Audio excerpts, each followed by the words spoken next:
So we're getting closer to answering Terry's question. Da, da, da, da, da.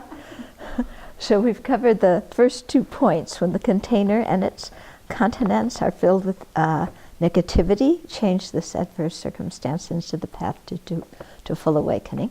And then yesterday we talked about the second phrase in the third point: utilize every immediate circumstance for meditation.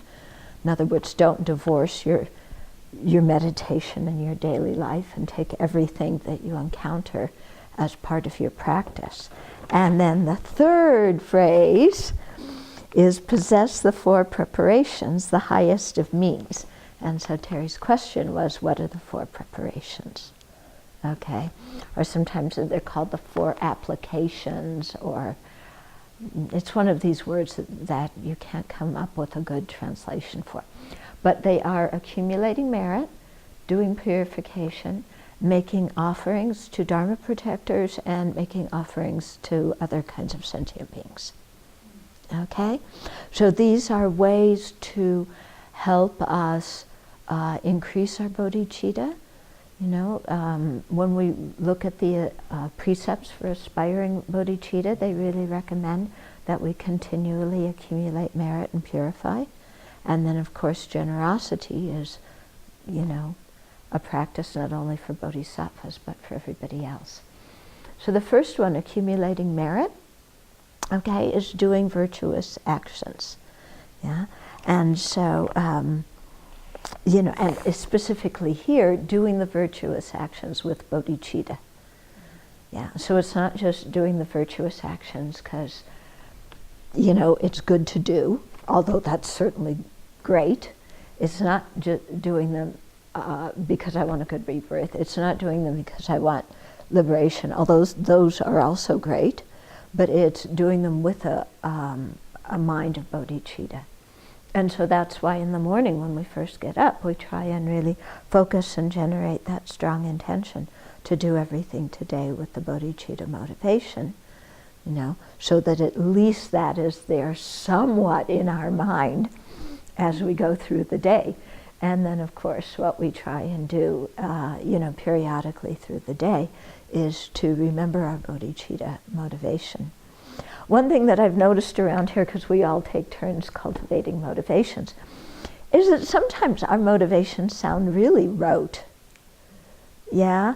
And that's what I like when we've been doing lately in reading quotations from different masters and quotations from different books, because the wording is different, the feeling is different. We all just say, you know, well, I'm going to go do this for the benefit of all sentient beings. Don't we? We say that a lot, you know. Let's really focus on the puja for the benefit of all sentient beings. You know, let's really clean out the barn, you know, plant the grass, cook, whatever we're doing, you know, write the book for the benefit of all sentient beings. You know, I mean, it's so easy for this to become rote, isn't it? Yeah? And when it becomes rote, then we stop listening. You know? So I think the quotations are really good because it's making us listen more attentively, at least for me. Yeah.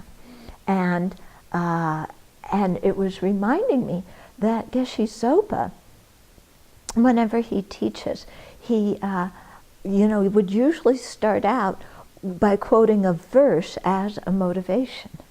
You know? And the thing is that he has all these texts memorized, so he can very easily quote a verse. Yeah, when you don't have all these things memorized, you can't really quote a verse and give a short explanation on it as part of the motivation.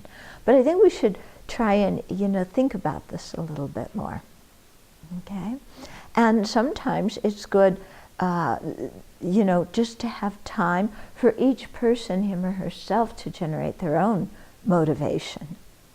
Yeah, because otherwise, you know, we get kind of lazy and like somebody else is going to do it for us, and they're going, oh yeah, just do it for the benefit of sentient beings. You'll be okay.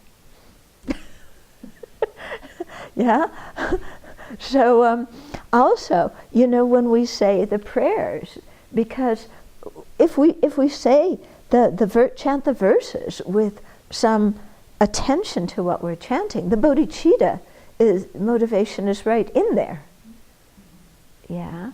I think the reason for trying to help each other and give a motivation is because we're assuming everybody is going to space out during the recitations.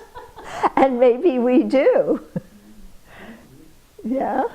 But if we really, try and pay attention, then when we're saying that first verse of refuge and bodhicitta, we're visualizing the three jewels and ourselves surrounded by sentient beings and light coming from the three jewels purifying us, especially in relationship to the negative karma we've created in relationship to them.